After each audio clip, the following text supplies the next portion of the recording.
Meri on olnud eestlaste leivalauaks juba tuhandeid aastaid. Me oleme kalurid, meresõitjad, Eesti on mereriik. Rohkem kui kunagi varem on meid ümbritseva mere kasutus täna muutumas. Lisaks kalapüügile ja laevasõidule tuleb leida meres ruumi uutele majandusharudele, näiteks vesiviljelusele ja tuuleenergeetikale. Et kõik tegevused merd ennast ohustamata kenasti koos toimiksid, on vaja kokku leppida üldpõhimõtted.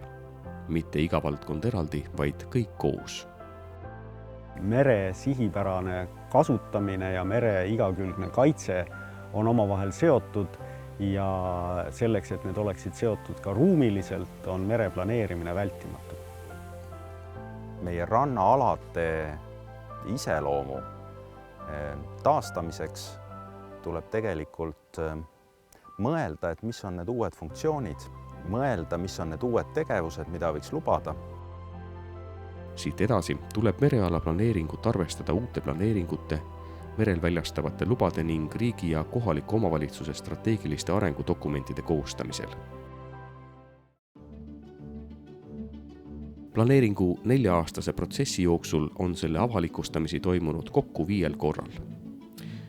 Lähteseisukohtade etapis, eskiislahenduse etapis, põhilahenduse etapis, kooskõlastamise etapis ja lõpplahenduse etapis. Lisaks materjalide avalikustamisele on lahendusi arutatud ka mitmetel avalikel aruteludel erinevates piirkondades, näiteks Saaremaal, Haapsalus, Tallinnas, Eismaal, Sakas, Narva-Jõesuus ja mujal.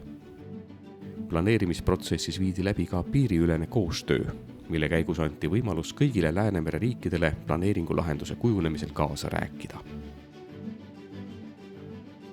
See on kindlasti vajalik, ütleme, selle vesiviljeluse arenguks, et määratletakse ära need alad, kus ei saa seda teha. Et jääb ära kindlasti palju tühja tööd ettevõtjatele. Hea meretuulepark on meretuulepark, mis on selle rannikuga, mille lähedal tasub tihedalt seotud. Nende inimestega, kes seal rannikul elavad ja selle majandusega, mis seal toimub. Mereplaneering tekitab selgust selles, mida merel teha saab, kus seda teha saab ja ka seda, et mida ei saa teha.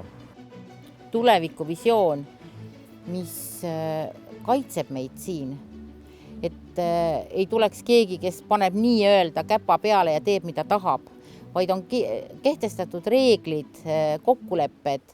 Eesti esimene üleriigiline mereala ruumiline planeering on valmis. Eestvedajaks oli küll riik ja Rahandusministeerium, kuid kaasa on rääkinud pea kõik, kel merega oma suhe. Energeetika arendajatest looduskaitsjateni ning kaluritest sukeldumisfännideni välja. Mereala planeering käsitleb kõiki merekasutusviise ja annab koos kasutusest lähtuvalt suuniseid, et kõik tegevused merealale piltlikult öeldes ära mahutada. Aitäh kõigile, kes seda pilti joonistasid ja kaasa rääkisid. Meie ühise ja ainsa mere parimat silmas pidades.